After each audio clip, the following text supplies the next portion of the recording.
एक बार भगवान शिव से पार्वती जी बोली कि सभी देवताओं के पास बड़े बड़े महल हैं, हमारे पास कोई भी महल नहीं है। हम गुफाओं में रहते हैं, पर्वत पे रहते हैं। मेरा मन करता है प्रभु हमारा भी एक महल हो।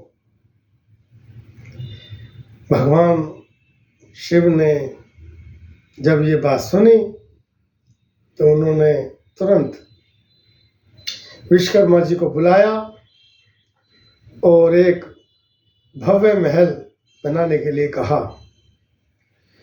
विश्वकर्मा जी ने पूरा सोने का एक ऐसा महल, एक ऐसी नगरी तैयार कर दी जिसे देखने के बाद स्वयं भगवान विष्णु और पार्वती जी ने भगवान विश्वकर्मा जी की तारीफ करी और कहा, तुमने बहुत सुंदर ये सोने की नगरी बनाई है, सोने का महल बनाया है। जितने भी देवताओं ने उस महल को देखा सबने तारीफ करी। अब सबने कहा, प्रभु आपने ये जो महल इतना सुंदर बनवाया है, अब इसका जो मुहूर्त है उसके लिए भी आप जो इस संसार में सबसे ज्ञानी है, विद्वान है, उसको बुलाएं और उसी से इसका महल का मुहूर्त करवाएं। उस वक्त रावण का नाम खूब चर्चित था। विद्वानी में रावण बहुत विद्वान था, सारे शास्त्रों का ज्ञाता था। तो रावण को ही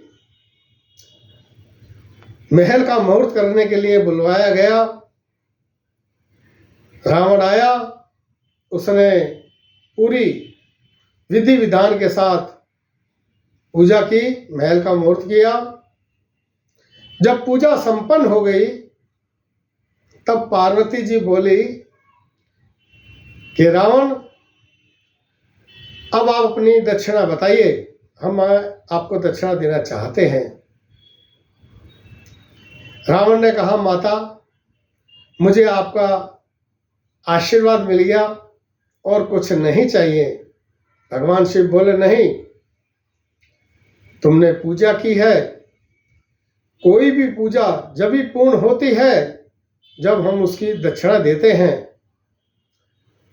तो आप बताइए, संकोच मत कीजिए, जो भी आपको चाहिए वो हमें बता दीजिए, हम आपको देंगे। रावण का मन उस सोने की नगरी को देख के, सोने के महल को देख के अंदर ही अंदर उसका मन बहुत ललचा रहा था। सोच रहा था कि काश ऐसा ही महल मेरा होता।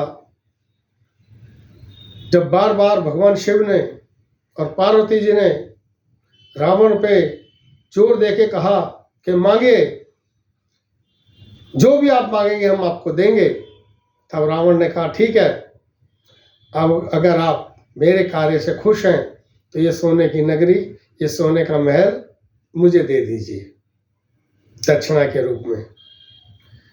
भगवान शिव ने कहा, तथास्तु। और विश्वकर्मा जी को आदेश दिया कि ये पूरी नगरी और पूरा महल सोने का लंका में स्थापित कर दीजिए। भगवान विश्वकर्मा जी ने वो सोने की नगरी और सोने का महल पूरा का पूरा लंका में स्थापित कर दिया। देखो, यही से रावण की जो सोच थी, लालच की, लालच का जो काम था, रावण के मन में लालच था, काम था, उसी ने आगे चल के, उसी लालच ने, उसी काम ने रावण का विनाश किया।